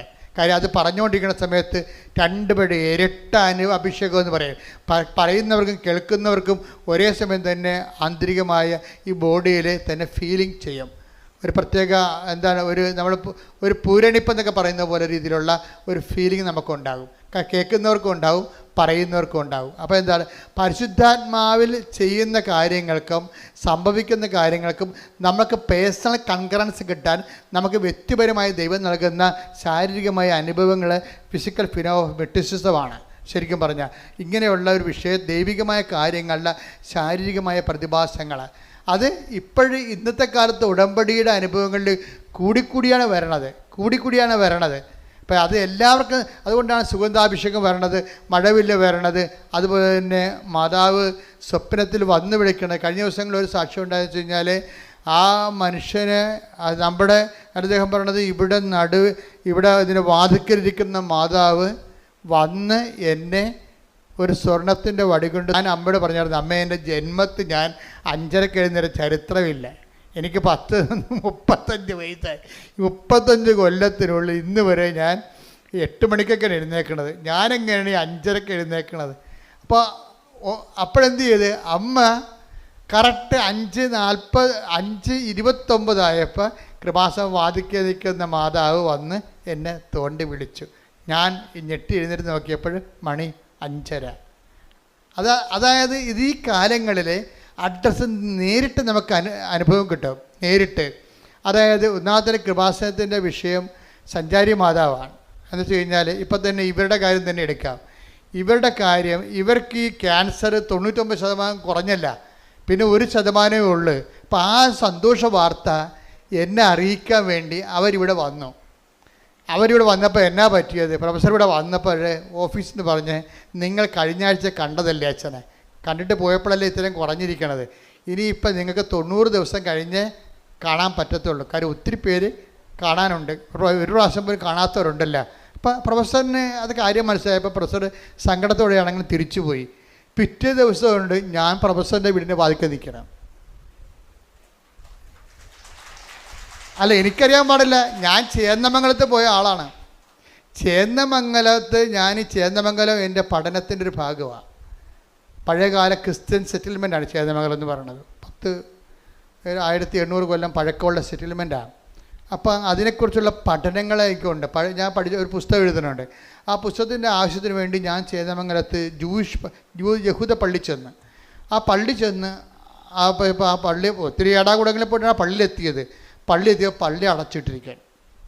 പള്ളി അടച്ചിട്ടപ്പോൾ റോഡ് വക്കെ നിന്നിരിക്കുന്ന ഒരാളിനെ വേണ്ടി ഞാൻ വിളിച്ചിട്ട് ഞാൻ കാറിലേക്ക് വിളിച്ചപ്പോൾ അയ്യോ ജോസഫത്തല്ലേ, എന്താ ഇവിടെ എന്ന് ചോദിച്ചു. ഞങ്ങൾ ഇന്നലെ അച്ഛനെ കാണാമെന്നു. അച്ഛാ ഞങ്ങൾ സാക്ഷ്യം പറയാൻ ഇരിക്കുകയാണ്, 1% കൂടിയേ എനിക്ക് ക്യാൻസർ ഉള്ളൂ, ബാക്കി എല്ലാം അമ്മ ഏറ്റെടുത്ത് അച്ഛാ ഒന്ന് പ്രാർത്ഥിക്കാൻ പറഞ്ഞു. അപ്പോൾ എന്താണ്, ഇവിടുന്ന് മടക്കി വിട്ട ആളെ അമ്മ എന്നെ അവിടെ വീട്ടിൽ കൊണ്ട് ആശീർവദിച്ചു. അപ്പോൾ എന്താ പ്രശ്നം എന്ന് വെച്ച് കഴിഞ്ഞാൽ സഞ്ചാരി മാതാവ് ഇതാണ് സംഭവം. ഈ കാലങ്ങളിൽ ഉടമ്പടിയുടെ വിഷയം എന്ന് പറയണത് ജീവനോടെ അത് ഞാൻ പറഞ്ഞ ഉടമ്പടി നിങ്ങൾ അതിൻ്റെ ഒഴുക്കത്തുനിന്ന് ഒഴുകിയാൽ മതി. മനസ്സിലായോ? ഉടമ്പടി തടസ്സമില്ലാതെ ഒന്ന് ഒഴുകിയാൽ മതി. അതിൻ്റെ ഫലം സ്വാഭാവികമായിട്ട് ഉണ്ടാകണം. നമുക്ക് റിസ്ക് ഇല്ല. എന്താ കാരണം, ഒരു കാര്യം നടന്നില്ലെങ്കിൽ ദൈവം അത് ഏറ്റെടുത്തിട്ടുണ്ടെങ്കിൽ ദൈവം നേരിട്ട് ആ വിഷയത്തിൽ തീരുമാനം ഉണ്ടാക്കും. അതാണ് ഉടമ്പടി. എന്താ കാര്യം, ഇത് മാതാവിൻ്റെ പ്രത്യക്ഷീകരണത്തിൻ്റെ സ്ഥിരീകരണത്തിൻ്റെ വിഷയമായത് കാരണം നമ്മളെ അനുഗ്രഹിക്കുക, സാക്ഷികളാക്കി മാറ്റുക ആരുടെ ആവശ്യമാണ്? നമ്മുടെ ആവശ്യം പോലെ തന്നെ ദൈവത്തിൻ്റെ ആവശ്യമാണ്. അതുകൊണ്ടാണ് ഇത് സ്പീഡാകുന്നതിൻ്റെ കാര്യം. നിങ്ങൾക്ക് ചിലർക്ക് പറ്റുന്ന അബദ്ധം, നിങ്ങളിങ്ങനെ പൊട്ടം കണ്ണാനെ പോലെ തപ്പിയും തടഞ്ഞു വെക്കുക, എന്തെങ്കിലുമൊക്കെ ചെയ്യോ, ഇനി അത് എവിടെ കൊടുക്കാനാണ്, രോഗികളെ കാണാനാണ്, ആരെ കാണാനാണ്, നമ്മുടെ താലൂക്കിൽ ഗവൺമെൻറ് ആശുപത്രി ഉണ്ടാ കൊള്ളാം, നല്ല പരിപാടിയെ പോയി അവിടെ ഇന്ന് വരെ ഒരു ഗവൺമെൻറ് ആശുപത്രി പോയിട്ടില്ല, എല്ലാം പ്രൈവറ്റ് ആശുപത്രിയിലേ പോയിട്ടുള്ളൂ. അപ്പോൾ പാവത്തങ്ങളൊക്കെ ഉള്ള ഗവൺമെൻറ് ആശുപത്രി ആയിരിക്കുമല്ലോ ഉള്ളത്, അവരെയാണല്ലോ പോയി കാണേണ്ടത്. അപ്പോൾ അവരിപ്പോൾ കാണുമ്പോൾ ഇവർക്ക് അറിയത്തില്ല, ഇവരുടെ മനുഷ്യരുടെ സംസർഗം അതാണ്. നമ്മുടെ താലൂക്കിൽ ഗവൺമെൻറ് ആശുപത്രി ഉണ്ടാകുന്ന പോലും അവർക്ക് അറിയത്തില്ല, അത്രയും ബന്ധമുള്ളു. അങ്ങനെ മനുഷ്യനുമായിട്ട്, സാധാരണ മനുഷ്യനായിട്ട് ഒരു ബന്ധമില്ലാത്തവരെ ഇപ്പോഴെന്ത് ഉടമ്പടി എന്ത് ചെയ്യും? അവരെ തിരക്കിപ്പോകും. തിരക്കിപ്പോകണത് ഉടമ്പടിയുടെ ഒരു നിയോഗം നിറവേറ്റാനല്ല, ശരിക്കും പറഞ്ഞാൽ ദൈവത്തിൻ്റെ സ്നേഹത്തിൽ നിങ്ങൾ വളരാൻ വേണ്ടിയാണ്. Price the Lord. അത് മനസ്സിലായി, അത് ഓർത്തേക്കണം. ഉടമ്പടി അപ്പോൾ നിങ്ങൾ, ഞങ്ങൾ പ്രൈവറ്റ് ആശുപത്രിയിൽ പോയി, ഞങ്ങളത് കണ്ടു, രോഗികൾ കണ്ടു, കുറേ നേരം അവിടെ ഇരുന്ന് സംസാരിച്ചു, അവർക്ക് ഞങ്ങളുടെ കയ്യിലുള്ളതൊക്കെ കൊടുത്തു എന്നൊക്കെ പറഞ്ഞാൽ ഒന്നും ഉടമ്പടി വർക്ക് ചെയ്യത്തില്ല. നിങ്ങൾ എന്താ കാര്യം നിങ്ങൾ ചെയ്യണ കാര്യങ്ങളെല്ലാം ആരാ? ക്രിസ്തുവിനോടുള്ള സ്നേഹത്തോടെയാണ് ചെയ്യേണ്ടത്. Price the Lord. ഇത് നിങ്ങൾ ചെയ്യുമ്പോഴെല്ലാം കർത്താവിൻ്റെ സ്നേഹത്തിലാണത് ചെയ്യേണ്ടത്. പ്രാർത്ഥിക്കുക. കർത്താവായ ദൈവമേ, ഞങ്ങൾ ചെയ്യുന്ന ഓരോ പ്രേക്ഷിത പ്രവൃത്തികളും അങ്ങയുള്ള സ്നേഹത്താൽ സുവിശേഷത്തിന്റെ സാക്ഷിയായി ചെയ്യുവാൻ ഇടയാക്കണമേ. അപ്പോഴേ ഇതിൻ്റെ വിഷയത്തിൽ നമ്മൾ ചെയ്യും തോറും നമ്മൾക്ക് പരിശുദ്ധാത്മാവിനെ കിട്ടും. നമുക്കിത് ചെയ്യുമ്പോൾ ഈ പരിശുദ്ധാത്മാവിലാണ് നിങ്ങൾ ചെയ്തത്. അത് ഉടമ്പടിയുടെ കാര്യങ്ങൾ നിറവേറ്റാൻ വേണ്ടി, നമ്മുടെ കാര്യം നേടാൻ വേണ്ടി ഉള്ള ഉദ്ദേശത്തിലാണ് ചെയ്തതെന്ന് അറിയാൻ പറ്റും നമുക്ക്. ഇപ്പം നിങ്ങളൊരു കാര്യം ചെയ്ത് ഒരു സാരി വാങ്ങിച്ചു കൊടുത്തു, അല്ലെങ്കിൽ നിങ്ങൾ പൈസ ആൾക്കാർക്ക് കൊടുത്തു, അല്ലെങ്കിൽ നിങ്ങൾ ഭക്ഷണം പാകം ചെയ്തുകൊണ്ട് കൊടുത്തു. ഇത് നിങ്ങൾ ചെയ്യുമ്പോൾ ഇത് പരിശുദ്ധാത്മാവിലാണ് ചെയ്തത്. അതാ നിങ്ങളുടെ ഹ്യൂമൻ സ്പിരിറ്റിൽ ഉടമ്പടിയുടെ കാര്യങ്ങൾ നിറവേറ്റാൻ വേണ്ടി ചെയ്യണമല്ലോ എന്ന് വിചാരിച്ചുകൊണ്ട് ചെയ്യാൻ വേണ്ടി ചെയ്തതാണോ എന്ന് അറിയാൻ നമുക്ക് പറ്റും. എങ്ങനെ അറിയാൻ പറ്റുമെന്ന് അറിയാമോ? പരിശുദ്ധാത്മാവിലാണ് ചെയ്തതെങ്കിൽ പിന്നെയും ചെയ്യാൻ വേണ്ടി നമുക്ക് സ്പിരിറ്റ് ഉണ്ടാകും. ഇല്ലെന്നുണ്ടെങ്കിൽ ഇന്ന് രോഗികൾ കൊണ്ടേ കൊടുത്ത് ഇനിയിപ്പോൾ 90 ദിവസം അതവരെ കൊടുത്താൽ മതിയല്ല. മനസ്സിലായില്ലേ? 90 ദിവസം ഉണ്ട്. അപ്പോൾ എല്ലാ ആഴ്ചയും കൊണ്ടുപോയി രോഗികൾക്ക് ഭക്ഷണം കൊടുക്കണം. കുഴപ്പമില്ല, 90 ദിവസം വരെ കൊടുക്കാം, പട്ടണത്തിനും കൊടുക്കുക. അപ്പം നമ്മൾ ഈ ദിവസം എണ്ണി കൊടുക്കും. അത് പക്ഷേ അതിനൊന്നും കൗണ്ട് ഡൗൺ ആണ്. അതൊക്കെ എന്താ പ്രശ്നം വെച്ച് കഴിഞ്ഞാൽ അത് ഉടമ്പടി പ്രകാരമല്ല. അത് നിങ്ങളുടെ വയറ്റിപ്പഴപ്പിന് വേണ്ടി നിങ്ങൾ ചെയ്യുന്ന എന്തോ ഒരു ദൈവത്തിൻ്റെ കണ്ണിൽ പൊടിയിടാൻ വേണ്ടിയുള്ള എന്തോ ഒരു തരം പ്രവർത്തനങ്ങളാണ്, മനുഷ്യപ്രവർത്തനങ്ങളാണ്. അത് പ്രേക്ഷിത പ്രവർത്തനങ്ങളല്ല. ഇത് പ്രേക്ഷിത പ്രവർത്തനവും മനുഷ്യപ്രവർത്തനവും തമ്മിലുള്ള വ്യത്യാസം. പ്രേക്ഷിതം മീൻസ് അതിൻ്റെ അർത്ഥം എന്താ? വൺ ഹു ഈസ് സെൻറ്റ്, അല്ലേ? പ്രേക്ഷിതം അതായത് ഒരാളെ പറഞ്ഞു വിടുക. ഒരാൾ പറഞ്ഞിട്ടാണ് നമ്മളത് ചെയ്യണത്. അതിനാണ് പ്രേക്ഷിതം എന്ന് പറയണത്. സംസ്കൃത വാക്കാണ്. അതിനാ പ്രേക്ഷിത എന്നൊക്കെ പറയത്തില്ലേ. എന്നുവെച്ചാൽ സ്വയം ചെയ്യണതല്ല. ദൈവം, എൻ്റെ പിതാവ് എന്നെ അയച്ചതുപോലെ. ടേക്ക് ദ ബെഡ് അപ്പ്, സ്തുതിക്കട്ടെ. ഹല്ലേലൂയ, ഹല്ലേലൂയ, ഹല്ലേലൂയ. യേശുവേ നന്ദി, യേശുവേ സ്തുതി. ഹല്ലേലൂയ, ഹല്ലേലൂയ, ഹല്ലേലൂയ, ഹല്ലേലൂയ. യേശുവേ ആരാധന, ആരാധന, ആരാധന. യേശുവേ നന്ദി, മഹത്വം, മഹത്വം, മഹത്വം. യോഹന്നാൻ 20:21. പിതാവ് എന്നെ അയച്ചതുപോലെ, പറഞ്ഞ പിതാവ് എന്നെ അയച്ചതുപോലെ ഞാനും നിങ്ങളെ അയക്കുന്നു. അതാണ് വിഷയം. ഞാനും അയക്കുന്നു. അടുത്ത വരി. ഇത് പറഞ്ഞിട്ട് അവരുടെ മേൽ വിശ്വസിച്ചുകൊണ്ട് അവരോട് അരുൾ ചെയ്തു, നിങ്ങൾ പരിശുദ്ധാത്മാവിനെ സ്വീകരിക്കുവിൻ. അപ്പോൾ എപ്പോഴും പ്രേക്ഷിത പ്രവർത്തനത്തിന് അത് എൻസ്പിരിറ്റഡ് ആണ്. മനസ്സിലായില്ലേ? മറ്റൊരു സാധാരണ പ്രവർത്തനങ്ങൾക്ക് ഹ്യൂമൻ സ്പിരിറ്റഡ് ആണ്. ഇത് വ്യത്യാസം ഇതാണ്. പ്രേക്ഷിത പ്രവർത്തനം. ഇപ്പം നമ്മൾക്ക് നമ്മുടെ IELTS പാസ്സാകാൻ വേണ്ടി നമ്മൾ പൊതിച്ചോറ് കെട്ടിക്കൊണ്ടുപോയി രോഗികൾക്ക് കൊടുക്കുന്നു. ഗുഡ് ബൈ, അവരും തിന്ന് നമുക്ക് സമാധാനം. എന്നിട്ട് നമ്മൾ കമ്പ്യൂട്ടറെ റിസൾട്ട് വന്നാന്ന് പറഞ്ഞ് കൈയടിച്ചെടുത്ത് നോക്കിക്കൊണ്ടിരിക്കുന്നു. ഇത് ഹ്യൂമൻ സ്പിരിറ്റിലാണ് വർക്ക് ചെയ്യണത്. പ്രേക്ഷിത പ്രവർത്തനം എന്ന് പറഞ്ഞാൽ എന്താണ്? എൻ്റെ പിതാവ് എന്നെ അയച്ചതുപോലെ. പിതാവ് യേശുവിന് ഏറ്റവും വലിയ പ്രേക്ഷിതനാരാണ്? ഈശോയാണ്. അപ്പ അയച്ചതാണ്. എൻ്റെ പിതാവിനെ അയച്ചതുപോലെ എന്ത് ചെയ്യണം? ഞാനും നിങ്ങളെ അയക്കുന്നു. അപ്പോൾ നിങ്ങൾ പോകുമ്പോൾ യേശുക്രിസ്തുവാണ് നിങ്ങളെ ഗവൺമെൻറ് ആശുപത്രിയിലോട്ട് പറഞ്ഞു വിട്ടിരിക്കുന്നത് എന്ന് നമുക്ക് ഫീൽ ചെയ്യണം. അപ്പോഴാണത് പ്രേക്ഷിത പ്രവർത്തനമാകണത്. യേശുക്രിസ്തുവാണ് നിങ്ങളെ. കർത്താവെ, ഒരു 10 പത്രം കയ്യിലെടുത്ത് വെച്ച് അല്ലെങ്കിൽ 10 പൊതിച്ചോറ് ഉണ്ടാക്കുന്ന സമയത്ത് നിങ്ങൾ ജപമാല ചൊല്ലിക്കൊണ്ടാണല്ല രോഗികൾക്ക് വേണ്ടി പൊതിച്ചോറ് ഉണ്ടാക്കുന്നത്. അപ്പോൾ ഉണ്ടായിക്കൊണ്ടിരിക്കുന്ന സമയത്ത് നിങ്ങൾക്ക് അത് കൊണ്ടുപോകുന്നതിന് വേണ്ടി പരിശുദ്ധാത്മാവ് നിങ്ങൾക്ക് ആ സമയത്ത് തരും ദൈവം. അതാണ് പെഴുത്ത പ്രവർത്തനത്തിൻ്റെ ഗുണം. പരിശുദ്ധാത്മാവ് തന്നു കഴിഞ്ഞാൽ ഇപ്പോൾ ഈ ജിബിൻ്റെ സാക്ഷ്യം കണ്ട് ജുബിൻ ഞാൻ പറഞ്ഞു നേരത്തെ പറഞ്ഞ കക്ഷിയിൽ അയാളുടെ ചെറുപ്പക്കാരനാണ്. അയാൾ ഉടമ്പടി എടുത്തപ്പോൾ എന്താ സംഭവിച്ചത്? അയാൾക്ക് 4 സപ്ലൈ ഉണ്ടായത്, പിന്നെ അത് കൂടി 7 സപ്ലൈ ആയി. പിന്നെ എന്ത് ചെയ്ത് അടുത്ത എഴുത്തിന് 7 സപ്ലൈ അയാൾ ജയിച്ചു. അതാണ് വിഷയം. അപ്പോൾ അത് പക്ഷേ അയാൾ ചെയ്യണ കാര്യം എന്താണെന്നറിയാമോ? അയാൾ അതായത് വേറെ ബ്ലോസം എന്ന് പറഞ്ഞൊരാളെ കണ്ടുമുട്ടി ആശുപത്രി ചെന്നപ്പോൾ. ബ്ലസ്സൻ, ഈ ജൂബിൻ ബ്ലസ്സൻ എന്ന് പറഞ്ഞൊരാളെ ആശുപത്രിയിൽ കണ്ടുമുട്ടി. ബ്ലസ്സൻ എന്താ? ബ്ലസ്സന് ക്യാൻസറാണ്. അപ്പോൾ ബ്ലസ്സനെ ചികിത്സിച്ച് അവന് അയാളുടെ കയ്യിലുള്ളതൊക്കെ കൊടുത്ത് അവന് ഭക്ഷണമൊക്കെ വാങ്ങിച്ചു കൊടുത്ത് ബ്ലസ്സിന് തോന്നി ഇവനിപ്പോൾ പാവപ്പെട്ടവനാണ്, ഇവൻ്റെ അമ്മ ഇവിടെ നിന്ന് നോക്കിക്കൊണ്ടുകൂടെ നോക്കിക്കൊണ്ട് നിൽക്കണം, അവർ പോയി കുളിക്കുകയോ വല്ലതും ചെയ്യണമെന്നുണ്ടെങ്കിൽ ഇവിടെ ഇവനെ നോക്കാൻ ആരുമില്ല. അപ്പോൾ ജൂബിൻ പറഞ്ഞു, ബ്ലസ്സിൻ്റെ അമ്മയല്ലേ, അമ്മ വീട്ടിൽ പോയി കുളിക്കുക നനക്കൊക്കെ ചെയ്തിട്ട് വാ, ഞാനിവിടെ ഇവനെ നോക്കിക്കൊണ്ട് നിന്നോളാം. കളി വേണ്ട, അത് പ്രേക്ഷിത പ്രവർത്തനം എന്ന് പറഞ്ഞാൽ അതാണ്. കളി മരണം കണ്ടില്ലേ? അങ്ങനെ നിന്ന് എത്ര ദിവസം എന്നറിയാവോ? അവൻ പാവപ്പെട്ടായത് കൊണ്ട് അവർക്ക് ഒരു നേരം ആഹാരം കിട്ടണമെങ്കിൽ പണിയെടുക്കണ്ടേ. അപ്പം അതുകൊണ്ട് ഞാൻ എന്ത് ചെയ്ത്, അമ്മയെ പറഞ്ഞ് വീട്ടിൽ വിട്ടിട്ട് ഞാൻ 1 മാസം അവൻ്റെ കൂടെ നിന്നെന്ന് പറഞ്ഞു. Price the Lord. ഇതാണ് പ്രേക്ഷിത പ്രവർത്തനം. ഇതാണ് പ്രേക്ഷിത പ്രവർത്തനം. അപ്പോൾ അവൻ മരിക്കാനായപ്പോൾ അവൻ പറഞ്ഞു എനിക്ക് ജൂബിനെ കാണണമെന്ന് പറഞ്ഞു. പിന്നെ ജൂബിൻ പോയി കണ്ടു. ജൂബിൻ്റെ കൂടെ കൈവച്ച് അവൻ മരിച്ചു. അപ്പോൾ ഒരു മനുഷ്യന്മാരെങ്ങനെ ജീവിക്കണമെന്ന് നോക്കിയേ. അവസാന നിമിഷമാണ് അവനെ ശുശ്രൂഷിക്കാൻ കിട്ടിയെങ്കിലും ആ ജീവിതകാലം മുഴുവൻ ഇതിൽ നിന്ന് വരുമാനം കിട്ടി. ഈ ജൂബിനെ ഈ ബ്ലസ്സനെ സ്നേഹിച്ചതിൻ്റെ പേരിൽ കർത്താവ് അവൻ്റെ മരണം വരെ ഇതിൽ നിന്ന് അവന് വരുമാനം വന്നുകൊണ്ടിരിക്കും, കൃപയുടെ വരുമാനം വന്നുകൊണ്ടിരിക്കും. ഒരിക്കലും ജൂബിനെ ദൈവം മറക്കത്തില്ല. അതുപോലെ നിങ്ങളെയും ദൈവം ഒരിക്കലും മറക്കാനാവാ ദൈവത്തിന് എന്ന് ഓർക്കാൻ പറ്റുന്ന രീതിയിൽ ഒരു പ്രേക്ഷിതയായി നിങ്ങൾ ഉയർത്താനും വളർത്താനും വേണ്ടി ഇടിമുഴക്കം പരിശോധിക്കണ്ടേ. അപ്പോൾ ജൂബിൻ്റെ പ്രേക്ഷിത പ്രവർത്തനത്തിൻ്റെ ഒരു മാനദണ്ഡം എന്താണെന്ന് നോക്കിയേ. ജൂബിൻ്റെ പ്രേക്ഷിത പ്രവർത്തനത്തിൻ്റെ മാനദണ്ഡം എന്താണ്? അതായത് അത് ക്രിസ്തുവിൻ്റെ പ്രേക്ഷിത പ്രവർത്തനത്തെക്കുറിച്ചുള്ള വിഭാവനതയാണ് ഇവിടെ മാനദണ്ഡമാണിത്. എപ്പോഴും നമ്മൾ വിഷയം ശ്രദ്ധിക്കേണ്ടതെന്ന് വെച്ചാൽ നമുക്ക് ഓരോ ഉടമ്പടി എടുക്കുമ്പോൾ ഓരോ ലക്ഷ്യങ്ങളുണ്ട്.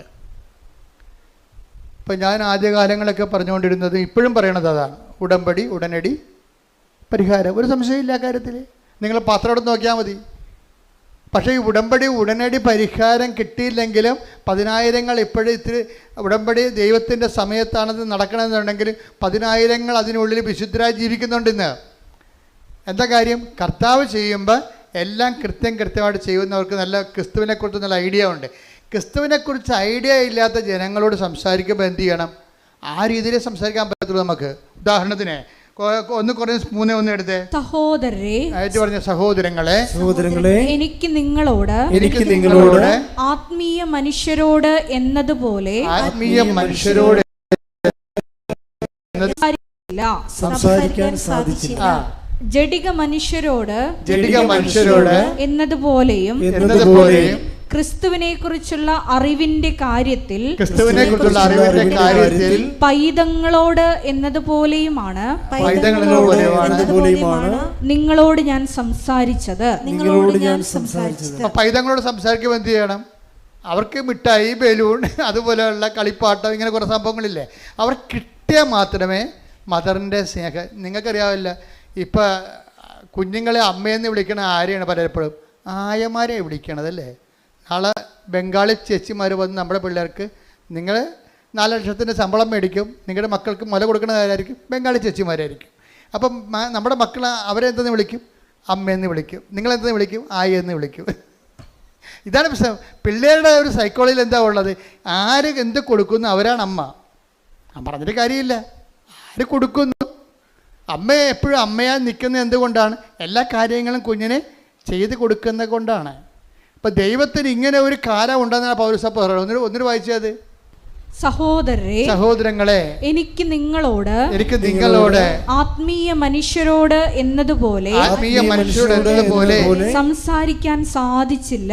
സംസാരിക്കാൻ സാധിക്കും. ആത്മീയ മനുഷ്യരോടാണ് സംസാരിക്കണം എന്നുണ്ടെങ്കിൽ എന്താണ് നേരത്തെ പറഞ്ഞ കാര്യം? 1 തിമോത്തി 4:8 എന്താണ്?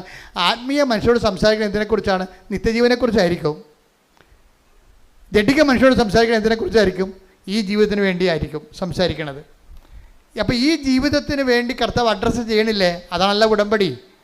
ഈ ജീവിതത്തിന് വേണ്ടി അവർക്ക് വീഞ്ഞില്ല, അവർക്ക് വീടില്ല, അവർക്ക് ജോലിയില്ല, അവരുടെ വിവാഹം നടക്കണില്ല, അവർക്ക് രോഗമാണ്. ഇതല്ലേ പരിശുദ്ധ ഉടമ്പടിയിലൂടെ ഈശോയോട് പറഞ്ഞിട്ടല്ലേ സമയബന്ധിതമായി ഈ വിഷയം സമാധാനം ഉണ്ടാകേണ്ടത്. പക്ഷേ അടുത്ത പടി എന്താണ് ഉടമ്പടിയുടെ? ഈ ജീവിതത്തിന് വേണ്ടി മാത്രമാണ് നിങ്ങൾ യേശു ക്രിസ്തു പ്രതിഷ്ഠിക്കുന്നത്. ശ്രദ്ധിക്കട്ടെ. ഹല്ലേലൂയ, ഹല്ലേലൂയ, ഹല്ലേലൂയ, ഹല്ലേലൂയ, ഹല്ലേലൂയ, ഹല്ലേലൂയ. യേശുവേ നന്ദി, യേശുവേ സ്തുതി. 1 കൊരിന്തോസ് 15:19 ഈ ജീവിതത്തിന് വേണ്ടി മാത്രം പറഞ്ഞ ഈ ജീവിതത്തിന് വേണ്ടി മാത്രം ക്രിസ്തുവിൽ പ്രത്യാശ വച്ചിട്ടുള്ളവരാണെങ്കിൽ